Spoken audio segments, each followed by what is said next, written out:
இருக்கும் அனைவருக்கும் என் அன்பான வணக்கம். இன்றைக்கு ஆணி மாத சஷ்டி. சஷ்டி என்றால் 6 என்று பொருள். வளர்பிறையில் 6ஆம் திதி என்று சஷ்டி திதி என்று தான் இந்த சஷ்டி விரதம் அனுசிக்கப்படுகிறது. அதிகாலையில் எழுந்து குளிச்சுட்டு 6 மணிலேருந்து 7 மணிக்குள்ளே விளக்கேற்றி சஷ்டி கவசத்தை ஒரு முறை சொல்லிடணும். சொல்லி முடிச்சுட்டு சங்கல்பம் எடுத்துக்கொண்டு இந்த விரதத்தை நான் சரியாக முடிக்கணும் அப்படின்னு சங்கல்பம் எடுத்துக்கொண்டு விரதம் இருக்கணும். அன்றைக்கு ஒரு வேளை உணவு எடுக்காமல் இருக்கலாம், உபவாசம் இருக்கலாம். முடிஞ்சால் 3 வேளையுமே சாப்பிடாமல் நிறைய பேர் இருப்பாங்க. ஆனால் நம்ம எப்படி நம்ம தோதுக்கு தகுந்த மாதிரி அது பார்த்துக்கலாம். இந்த விரதத்தின் போது எத்தனை முறை சஷ்டி கவசம் சொல்ல முடியுதோ அதை சொல்லலாம். முடிந்தது காலையிலும் மாலையிலும் 2 முறையாவது சஷ்டி கவசம் சொல்லணும்.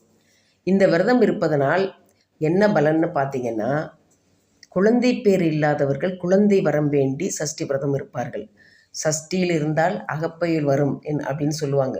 கருப்பையில் குழந்தை வளரும், அதுதான் அதுக்கு பொருள். அதனால் குழந்தை வரம் வேண்டி இருப்பவர்கள் வாழ்விலே வறுமை நீங்குவதற்காகவும் செல்வம் பெருகுவதற்காகவும் சுபிட்சம் வருவதற்காகவும் எல்லா விஷயங்களுக்காகவும் முருகன்கிட்ட நம்ம சஷ்டி விரதம் இருக்கலாம். இதனால் பலன் பெற்றவர்கள் ஒரு